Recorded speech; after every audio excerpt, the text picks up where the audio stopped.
Gonna run this like impromptu type shit, raw footage. We're here at the Content House, one of the campuses. You got a brand now. You got campuses now. Yeah, we got the Content House. We got the warehouse, which is HQ. We got a couple other things in the works. We got a crib next door from the Content House that we're getting ready to do something with as well. Clip it right here. If I can. Oh, right there. Yeah, right, straight. You good? All right, cool. Yeah, so we got the crib next door from the Content House we're getting ready to do some things with because we're getting ready to connect this Content House with the other crib and do like some resort style stuff. And then HQ, the warehouse, we're getting ready to turn that into a school so people could come learn. Oh, okay. Yeah, they can learn a little bit of everything. Where you gonna have it, upstairs or downstairs? The whole facility is gonna be a hands-on, so they're gonna be able to work in every part of the building. So damn, yeah, that's dope. It's gonna be hands-on. And then for people who can't get there, we're working on doing some online courses and stuff like that as well. Digital courses. See, this guy right here, every time I see him, he be working so hard and smart. It's like every time I come here, it's something new. Like every monthly or bi-weekly, it's always something. But just a quick history lesson between me and Hollywood. I've been using his resources ever since I touched down in the city since like 2021.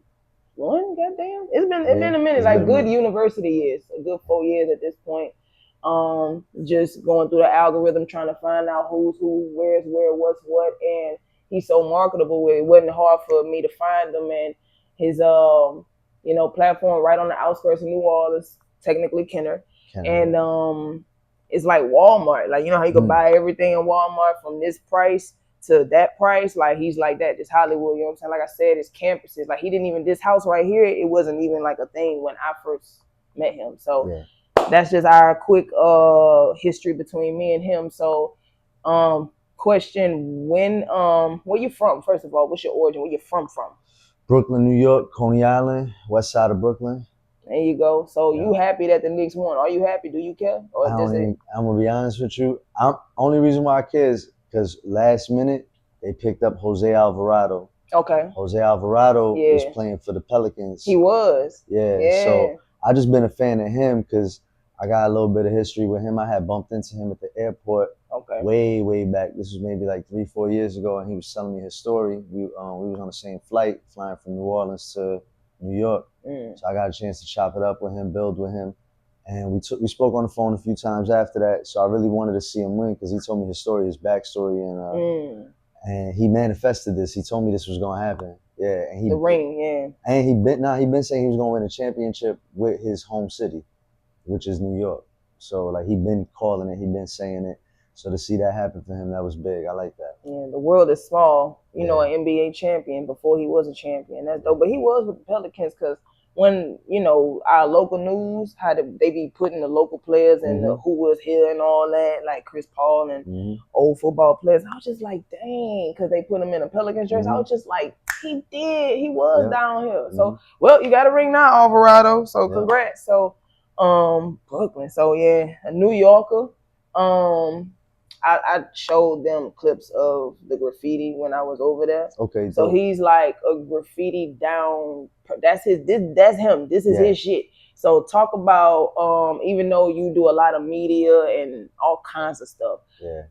Graffiti is your shit. I can tell that's your baby or one of your babies. So talk about like your love for that. That's how I got into everything. I got into music, I got into editing, I got into everything through graffiti because we used to edit our own little graffiti videos when we was young. And we used to go to a lot of graffiti parties and there'd be people freestyling there and breakdancing and all that kind of stuff. So I always been into rap music, but I didn't want to be a rapper. I used to just be at these graffiti parties, like, doing So graffiti was ingrained in the hip hop because you're talking about the freestyles. And in my mind, because I was having a slow moment, I'm like, freestyle? I'm like, oh, like freestyle and graffiti. Gotcha. No, like freestyle rap.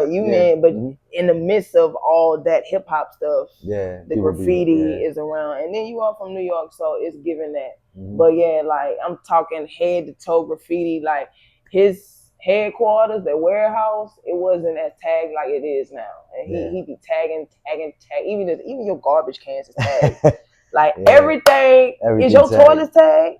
I think your toilets are tagged. Yeah, the toilets are tagged. Everything is tagged. Like even the intimates is tagged. We got we got famous graffiti writers from all over the world that came and hit that spot. So like that spot, it just became legendary kind of throughout the course of time, because we got people from California, from New Zealand, got people from that came Seattle, to your Washington, spot to tag it. Yeah, all those pieces there. New Zealand, New Jersey, Chicago, Oakland. Some famous graffiti artist just sent me some stickers in the mail. I can't say who he is, but he just sent me a little care pack, a nice care pack. He a real big famous graffiti writer. Yeah. He just sent me some stuff in the mail. That's dope. Yeah, so. Talk about, because I just noticed because of what you've been promoting about your graffiti reviews. Talk about that real quick. I think that's dope. Yeah, like so. Go around the city and yeah, because I got a passion for graffiti. So there's a lot of people that don't know about graffiti and don't know that I got a passion for it. So I started doing Hollywood reviews where we review people, places, and things. And the one thing that I did not want to leave out was graffiti. So we got some food reviews on there as well. We got some location reviews. But I tend to do a lot of graffiti reviews because every time I see something dope, I just pull my phone out, you know what I mean? And I'm like, all right, it's time for another graffiti review. And then I explain a little bit about who the person is, the history. Because a lot of the graffiti you see here in the city, a lot of these artists are not even from New Orleans. A lot of them come, they travel from, all over the place just to come to New Orleans to be able to have a part in the scene, right? Because the scene here is a dope scene. There's a real dope graffiti scene here, and it is. I ain't gonna hold you. The graffiti writers that come from here are really dope too. So they attract a lot of really dope artists from around the world. So the collaborations between New Orleans and everyone else when it comes to the graffiti scene is crazy. It sounds like it's a whole community. Yeah, like it really an underground, like if you know type shit. It is. Yeah, that's what it's giving. What there was another question about that. Oh, okay. So on my way over here, you know how they have the signs across over the interstate to let you know where you're going. I seen graffiti, a tag up there. So my question is, I've always wondered, since you're in that world, how do they be getting up there, like on bridges, like places where it's just like, how does a human get up there and spray paint that shit? Like they climb it. They legit. And what times? Like, do they work in construction hours, like early in the day, late at night? Because what are the odds that you driving on the freeway and you see somebody? I don't even know how. I don't even know.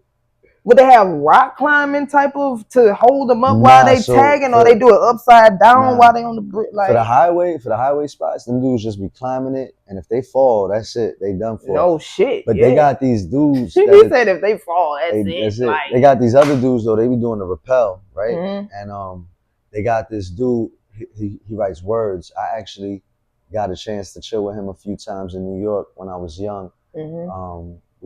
We knew some of the same people, but he just did a piece on the side of a project building, a Knicks piece, and it's like, I want to say the shit is probably like about 13 stories, and he was hanging off the side of the building on a rope. Like, it's on the internet, you can see it. Like, it's all over the internet. Like how the window cleaners be, like kind of like on that. Maybe not the exact but they don't got the type of. Nah, this is real rock climbing shit. They just tie themselves up to something. Like on your like how they have in the mall, and they just handle their business. I've never like witnessed it in real time because I be looking at like, how you even get up there? They got videos on YouTube. And what time of the day? Like, do they do it in broad day? Or do they move like Batman? Like 3 a.m. You know what I mean? Batman time. Because I'm just like, you don't just on your way to work just. And these dudes, they be wild and they bring the drones out. They got drone videos. I bet the age of content. I bet, especially if it's nice. Especially if you go look, if you gonna fall, you might as well goddamn get the footage. Shit. That's insane. So one thing I love about your platform is your range in prices and services. That's honestly one of the big reasons why I've been rocking with you for so long. Is for the prices. One thing about your platform is you have a high range. It's a range. You know what I mean? You can work from your average local, from people that nobody knows to like people that everybody knows. So just talk about like kind of like, for lack of a better term, your menu. Like what, because it ranges from like what's the lowest versus what's the highest? What's the lowest service you got and what's the highest? Do you know? $10 is the lowest service we got, and that's an acapella. So they come here and they get an acapella video. And that's a video shot in 4K. Mm-hmm. Some people charge upwards of like $200-$300 for that. We charge $10 for that.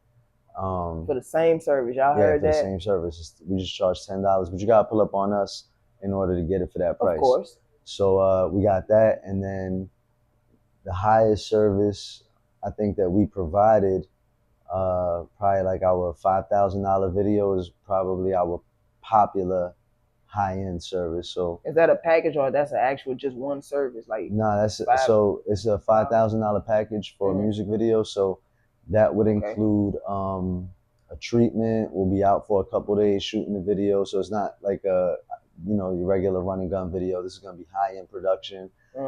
Bring out a crew, bring out all kinds of stuff. Deal. Yeah, the real deal. And then they still gotta pay for they props and for this and that. That doesn't include that. That just covers the crew, covers the time, covers that. So $5K and plus and then some. $5K and then some. That's the one that but we have packages higher than that as well. We just they're not as popular as that particular package. Like we could reference a bunch of videos that we did for that price point.